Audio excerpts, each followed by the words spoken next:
السلام علیکم ورحمۃ اللہ وبرکاتہ۔ امید ہے تمام دوست خیر وافیت سے ہوں گے۔ اللہ تعالیٰ تمام دوستوں کو خیر وافیت سے رکھے۔ 2 دن پہلے میں نے ایک بیان سنا عمران خان کے بیٹے قاسم کا، جو اس نے اقوام متحدہ میں اپنے والد کے بارے میں ایک قرارداد بھی پیش کی اور پاکستان کے مختلف موضوعات کو اس نے چھیڑا۔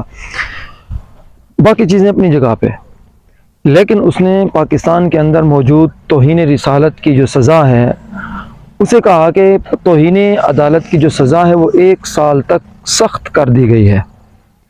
اب مسلمانوں کے ایمان، غیرت اور عقیدے کا مسئلہ ہے، ختم نبوت اور حضور صلی اللہ علیہ وسلم کی ناموس کا مسئلہ۔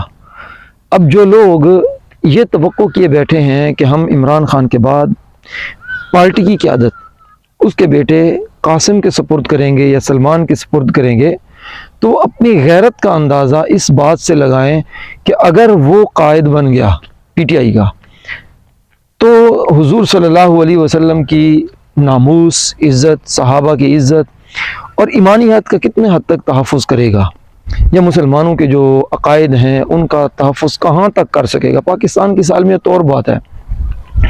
اب دیکھیں، جو رہتا بھی دوسرے ملک میں ہو اور پرورش بھی اس نے وہیں پر پائی ہو اور اس کے ننھیال نے ہی اس کی پرورش کی ہو، اب آپ بتائیں کہ وہ کیسے پاکستان کا ایک خیر خواہ ہو سکتا ہے یا مسلمانوں کے عقائد اور نظریات کا دفاع کر سکتا ہے؟ جبکہ اس سے پہلے اگر ہم دیکھیں تو عمران خان جو پاکستان کے اندر رہا، پاکستان کی کرکٹ ٹیم کے اندر اس نے کھیلا، وہ کہتا ہے کہ مجھے بڑی لمبی عمر تک تو مجھے اللہ کے وجود کا بھی پتہ نہیں تھا۔ بہرحال وہ ایسی باتیں اب کرنے کا وقت نہیں ہے، لیکن جو لوگ اس پارٹی کو اپنی قیادت سپرد کرنا چاہتے ہیں تو وہ اپنی غیرت کا اندازہ خود لگائیں۔